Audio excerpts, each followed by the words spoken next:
Dark room therapy. என்னது dark room therapy? டார்க்னா இருட்டு. சாதாரணமாக நம்ம அறையை எப்போ இருட்டு பண்ணுறோம்? வீட்டை இருட்டு பண்ணுறோமோ இல்லையோ, நம்ம பெட்ரூமை இருட்டு பண்ணிடுவோம். எப்போ? படுக்க போகிறப்ப. பெட்டில் படுத்த உடனே லைட் ஆஃப் பண்ணுவாங்க. நம்ம ரூமில் லைட்டு போடலைன்னா கூட வராண்டாலேயோ ஹாலிலேயோ லைட்டை போட்டால் தூக்கம் வராது. அந்த ஒளிக்கதிர்கள் வர்ற வரைக்கும் நமக்கு தூக்கம் வராது. அவள் பொண்டாட்டி பாத்திரத்தை கழுவி துணியெல்லாம் மடித்து வச்சு ஏதோ பண்ணிகிட்டு இருப்பான். அவளுக்கு தான் பொறுப்பு, நமக்கு பொறுப்பு இல்லையே. ஆஃபீஸுக்கு போய் ஏதோ சம்பளம் வாங்கணும் கூட்ட போச்சு, எல்லா வேலையும் பண்ணுவான் அவன். அத்தனை வேலையும் பண்ணுவான், திட்டு வாங்குவான் நம்மக்கிட்ட. அவன் வேலை பண்ணுறப்ப லைட்லாம் போட்டிருப்பான், நமக்கு தூக்கம் வராது. இப்போ இதெல்லாம் சிம்பிள் டெக்னிக் சொல்லுவேன். இது நம்ம நடைமுறை வாழ்க்கையில் நமக்கு தெரிஞ்சதை சரளமாக சொல்கிறேன் உங்களுக்கு. விளக்குக்கும் நமக்கும் ரொம்ப தூரம். விளக்கு போட்டால் முழிப்பாயிடும். விளக்கு போட்டு திருப்பியும் ஆஃப் பண்ணிங்கன்னா தூக்கம் வராது ரொம்ப நேரம். அதே நீங்கள் படுக்கிறப்ப நீங்கள் விளக்கு ஆஃப் பண்ணிட்டு படுத்தீங்கன்னா அருமையாக தூக்கம் வரும். அதில் எல்லாம் முடிச்சிடணும், விளக்கு ஆஃப் பண்ணிடணும்.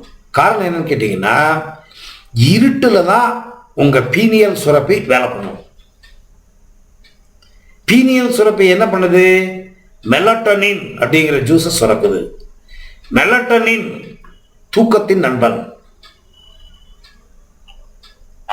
இப்போ நீங்கள் சைக்காட்ரிஸ்ட் கிட்ட போனீங்கன்னா ஃபர்ஸ்ட் அவர்கிட்ட கேட்பாரு, எனக்கு வாந்தி வருது, எனக்கு பேதி ஆகுது, காதில் ஏதோ கொட்டுது, மூக்கில் ஒழுகுது, நீங்கள் என்ன சொல்கிறீங்க? எல்லாத்தையும் கவனிப்பான், எல்லாம் எழுதிடுவான். அந்த ப்ரிஸ்கிரிப்ஷன் சீட்டு வச்சுருப்பான், எல்லாத்தையும் எழுதிடுவான். உங்கள் கதை என்னென்ன புராணம்.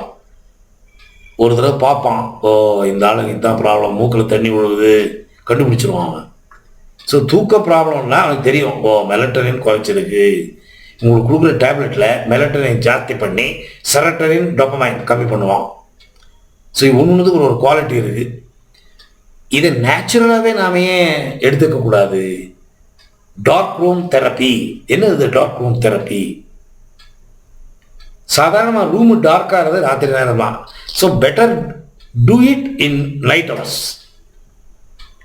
நீங்கள் தூங்குறீங்களோ இல்லையோ, ப்ரிஃபரபிளி நைட் ஹவர்ஸ் இருட்டாக இருக்கணும். பக்கத்தில் எந்த விதமான விளக்கு வரக்கூடாது. அந்த மாதிரி ரெடி பண்ணிக்கிட்டு உங்கள் ரூமுக்கு போகணும். நீங்கள் உங்கள் ரூமில் சவுத்தில் ஏதோ ஒரு ப்ளக் பாயிண்ட் இருக்கும், சுவிட்ச் போர்டு கருப்பாக இருக்காது, சாதாரணமாக கண்ணுக்கு தெரிகிற மாதிரி அது வெள்ளையாக தான் இருக்கும். அதை பார்த்து தெரியும் நமக்கு. அது வலது பக்கம் இடது பக்கம் கண்ணு தெரியாத கூட நேராக நடந்து போய் சுவிட்ச் போர்டில் கை வைப்பான், பழகிடுது. அதை பார்த்து சப்கான்ஷியஸ் நமக்கு ரெக்கார்டு வேறு ஆகிடுது. அல்லது ஏதோ ஃபோட்டோ மாட்டியிருப்போம், ஒரு வால் கிளாக் இருக்கும், இன்னமும் இருக்கும் ரூமுக்குள்ளே. இல்லை பொண்டாட்டி ஃபோட்டோ, குழந்தை ஃபோட்டோ. இந்த ஃபோட்டோ மாட்டுறதுலாம் எங்கள் காலத்தில், இந்த காலத்தில் ஃபோட்டோ கிட்டல நைட்டை கிளியராக இருக்கணும். ஏதோ ஒரு மயிலோ ஒரு குதிரையோ, குதிரை போடக்கூடாது வாஸ்து பிரகாரம். சரி, ஏதோ ஒன்று இருக்குதுன்னு வச்சுக்கோங்க. நீங்கள் ரூமில் போய் விளக்கு அணைச்சிட்டு அது இருக்கிற இடத்த ஆல்ரெடி நீங்கள் பார்த்துருக்கீங்க இல்லையா, இருட்டில் அதை பார்க்கணும். எப்படிங்க முடியும்? கண்ணை திறந்து ஒரு இடத்த பார்க்கறது என்ன கட்டம்? திறந்துக்கிட்டே பார்த்துக்கிட்டே இருந்தீங்கன்னா ஆட்டோமேட்டிக்காக இருட்டறையில் நீங்கள் இருக்கிறதுனால உங்கள் மூணாவது கண்ணு பீனியல் சுரப்பி வேலை பண்ண ஆரம்பிச்சிடும். பீனியல் சுரப்பி வேலை பண்ணிச்சுன்னா மெலட்டோனின் ஜூஸ் எவ்வளவு தேவையோ அதிகமாகவே சுரக்க ஆரம்பிச்சிடும். ஸோ மனசு காமாயிடுது, தூக்கம் வந்துடுது.